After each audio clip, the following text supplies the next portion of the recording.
ಕಲಾವಿದರ ದೃಷ್ಟಿಯಿಂದ ಬಂದಾಗ ಸಿನಿಮಾನೇ.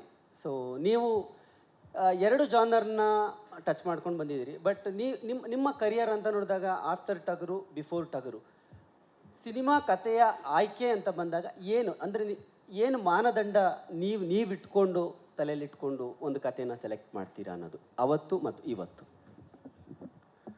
ಅಲ್ಲ, ಬಿಫೋರ್ ದಟ್ ನನಗೆ ಆ ಥರ ಯಾವುದೂ ಚಾಯ್ಸ್ ಇರಲಿಲ್ಲ. ನನಗೆ ಬಿಫೋರ್ ಟಗರು ಇರೋದ್ರಲ್ಲಿ ಬೆಸ್ಟ್ ಟೀಮು ಯಾವುದಿದೆ ಆ ಥರ ಸಿನಿಮಾಗಳು ಮಾಡ್ಕೊಬಂದಿದ್ದು.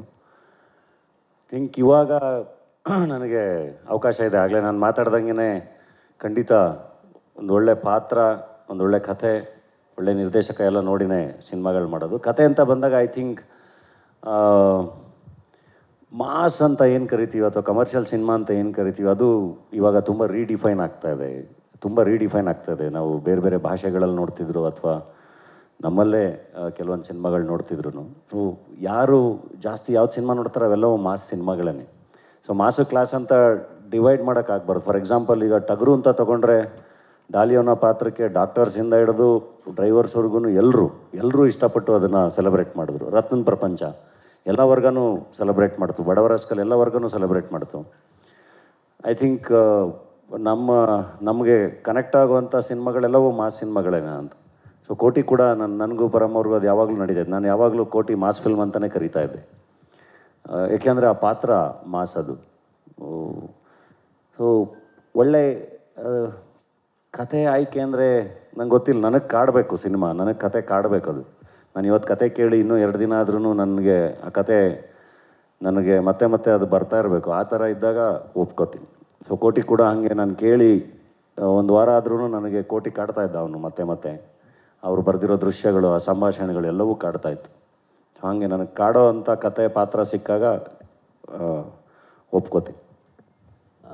ಬಟ್ ಲಾಸ್ಟ್ 1.5 year ಇಂದ ನೋಡಿದಾಗ ಸಿನಿಮಾ ಇಂಡಸ್ಟ್ರಿ ಇವತ್ತಿನ ಪರಿಸ್ಥಿತಿ ನೀವು ನೋಡ್ತಾ ಇದ್ದೀರಾ. ಸಿನಿಮಾ ಅಂದರೆ ಥಿಯೇಟರ್ಗಳಿಗೆ ಇರ್ತಕ್ಕಂತಹ ಒಂದು ಕ್ರೈಸಿಸ್ ಅಂದರೆ ಕ್ರೌಡ್ ಫುಲ್ ಆಗ್ತಿಲ್ಲ ಅಂತಕ್ಕಂಥದ್ದು. ಹೌದು, ಕತೆ ಬಹಳ ಮುಖ್ಯ. ಬಟ್ ಅಪಾರ್ಟ್ ಫ್ರಮ್ ದಿಸ್ ಒಂದು ಕಮರ್ಷಿಯಲ್ ಸಿನಿಮಾ ಅಂದರೆ ದೊಡ್ಡ ಹೀರೋ ಅಥವಾ ಒಂದು ಸಕ್ಸಸ್ಫುಲ್ ಹೀರೋ ಆದವರು ಕಮರ್ಷಿಯಲ್ ಸಿನಿಮಾಗಳನ್ನ ಮಾಡೋದು ಬಹಳ ಮುಖ್ಯ ಇವತ್ತಿನ ಸಂದರ್ಭಕ್ಕೆ. ಯಾಕಂದರೆ ಥಿಯೇಟ್ರಿಗೆ ಕ್ರೌಡ್ ಫುಲ್ ಆದಾಗ ಸೊ ಥಿಯೇಟ್ರ್ ರನ್ ಆಗುತ್ತೆ, ಜೊತೆಲಿ ಇಂಡಸ್ಟ್ರಿ ಸಸ್ಟೈನ್ ಆಗುತ್ತೆ ಅನ್ನೋಂಥದ್ದು. ಸೊ ನೀವು ತುಂಬ ಎಕ್ಸ್ಪೆರಿಮೆಂಟ್ಗಳನ್ನ ಮಾಡ್ತಾ ಇದ್ದೀರಿ ಅಂತ ನಿಮಗೆ ಅನ್ಸುತ್ತಾ? ಅಂದರೆ ಕಮರ್ಷಿಯಲ್ ಸಕ್ಸಸ್ ಆದಮೇಲೆ ಅದನ್ನು ಕಂಟಿನ್ಯೂ ಮಾಡ್ಬೋದಿತ್ತಾ ಅನ್ನುವಂಥದ್ದು? ಇಲ್ಲ, ಡೆಫಿನೆಟ್ಲಿ ಕೋಟಿ commercial ಸಿನಿಮಾನೇ.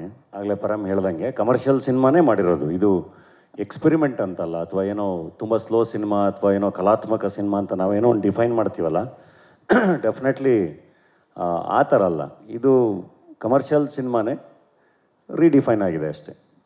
Commercial ಸಿನಿಮಾನೇ. And I think ಜನ ಬರ್ತಾರೆ. ಅದು ಮಾಸ್ ಅಂತ ಏನು ಕರಿತೀವಿ ಅದು ಥಿಯೇಟ್ರಿಗೆ ನುಗ್ಗಬೇಕು ಅಂದಾಗ ಆ ಸಿನಿಮಾಗೆ ಆ ಕ್ವಾಲಿಟಿ ಇರಬೇಕು. ಅದು ಕೋಟಿಲಿ ಇದೆ ಅಂತ ಹೇಳಿ ನಾನು ನಂಬ್ತೀನಿ. ಬರ್ತಾರೆ. ಕಮರ್ಷಿಯಲ್ ಸಿನಿಮಾನೇ ಇದನ್ನು. ಧನಂಜಯ್ ಅವ್ರಿಗೆ ಈ ಪ್ರಶ್ನೆ. ರತ್ನ ಪ್ರಪಂಚ ಸಿನಿಮಾದಲ್ಲೂ ಮಿಡ್ಲ್ ಕ್ಲಾಸ್ ಕತೆ ಅನ್ನೋಂಥದ್ದು, ಆ ಕಡೆ ಬಡವರ ಸ್ಕಲ್ ಬಂದಾಗಲೂ ಅಂಥದ್ದೇ ಒಂದು ಕತೆ. ಈ ಟ್ರೈಲರ್ನ ನೋಡಿದಾಗ ಇಲ್ಲೂ ಕೂಡ ಅಂಥದ್ದೇ ಒಂದು ಕತೆ. ಅಂದರೆ ಧನಂಜಯ್ ಅವರ ಸಿನಿಮಾದ ಕಥೆಯ ಆಯ್ಕೆ ಎಲ್ಲೋ ಒಂದು ಕಡೆ ಮಿಡ್ಲ್ ಕ್ಲಾಸ್ ಕತೆಗಳಿಂದ ಹೆಚ್ಚಾಗಿ ಅಂದರೆ ಆಡಿಯನ್ಸನ್ನ ಸೆಳೆಯುವಂಥ ಒಂದು ಕತೆಗಳನ್ನ ಆಯ್ಕೆ ಮಾಡ್ಕೊಳ್ತೀರಾ ಅನ್ನುವಂಥದ್ದು? ಇಲ್ಲ, ನನಗೆ ಯಾವಾಗಲೂ ನಾನು ನೋಡಿ ಬಂದ ಸಿನಿಮಾಗಳನ್ನ ನಾನು ಎಷ್ಟೊಂದು ನೆನಪಿಸ್ಕೋತಾ ಇರ್ತೀನಿ. ಅದು ಅಣ್ಣವ್ರ ಸಿನಿಮಾಗಳಾಗಲಿ, ಅನಂತ್ನಾಗ್ ಅವ್ರ ಸಿನಿಮಾಗಳಾಗಲಿ, ವಿಷ್ಣು ಸರ್ ಸಿನಿಮಾಗಳಾಗಲಿ, ಯಾವತ್ತಿನ ಎಲ್ಲ ಸ್ಟಾರ್ಗಳು ಮಿಡಲ್ ಕ್ಲಾಸ್ ಸಿನಿಮಾಗಳನ್ನ ತುಂಬ ಮಾಡ್ತಾಯಿದ್ರು. ನಾನು ಹೇಳ್ತಿರೋದು ನಾವೇ ಕಮರ್ಷಿಯಲ್ ಸಿನಿಮಾ ಅಂತ ಏನು ಹೀರೋಯಿಸಮ್ ಅಂತ ಏನು ಸಿನಿಮಾಗಳು ಕರಿತೀವಲ್ಲ, ಅದನ್ನೂ ಮಾಡ್ತಾಯಿದ್ರು, ಇದನ್ನೂ ಮಾಡ್ತಾಯಿದ್ರು. ಇವಾಗ ನನ್ನ ಮುಂದಿನ ಸಿನಿಮಾಗಳು ಜನ ಏನು ಎಕ್ಸ್ಪೆಕ್ಟ್ ಮಾಡ್ತಾರೆ, ಒಬ್ಬ ಗ್ಯಾಂಗ್ಸ್ಟರ್ ಆಗಿನೋ ಇನ್ನೊಂದು ಆ ಥರದ ಸಿನಿಮಾಗಳನ್ನು ನಾನು ಮಾಡ್ತಾ ಇರ್ತೀನಿ. ಅಟ್ ದ ಸೇಮ್ ಟೈಮ್ ಕುಟುಂಬಗಳೆಲ್ಲ ಕೂತು ನೋಡೋವಂಥ ಒಂದು ಮಿಡಲ್ ಕ್ಲಾಸ್ ಸಿನಿಮಾಗಳು ಬೇಕದಲ್ವ. ಮಿಡಲ್ ಕ್ಲಾಸ್ ಎಂಟರ್ಟೈನರ್ಸ್ ಬೇಕು. ನಮ್ಮ ಬದುಕಿಗೆ ತುಂಬ ಹತ್ತಿರ ಆಗೋ ಸಿನಿಮಾಗಳೂ ಬೇಕು.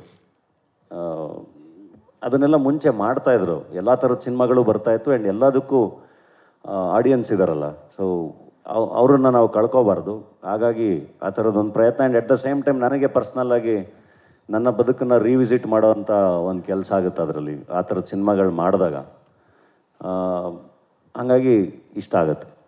ಸ್ವಾದಿಷ್ಟತೆಯ ಸ್ವಾದ ತಾಜಾತನದ ಆಹ್ಲಾದ, ಉತ್ತಮ ಆರೋಗ್ಯ ಮತ್ತು ಹೆಚ್ಚಿನ ರೋಗ ನಿರೋಧಕ ಶಕ್ತಿಯ ವೃದ್ಧಿಗೆ ಈಗ ನಿಮಗೆ ಸಿಗುತ್ತಿದೆ ಉತ್ತಮ ಗುಣಮಟ್ಟದ ಪೌಷ್ಟಿಕಾಂಶ. Shri Vaidik millet health mix, ಇದು ಸಿರಿಧಾನ್ಯಗಳ ಸಂಪತ್ತು.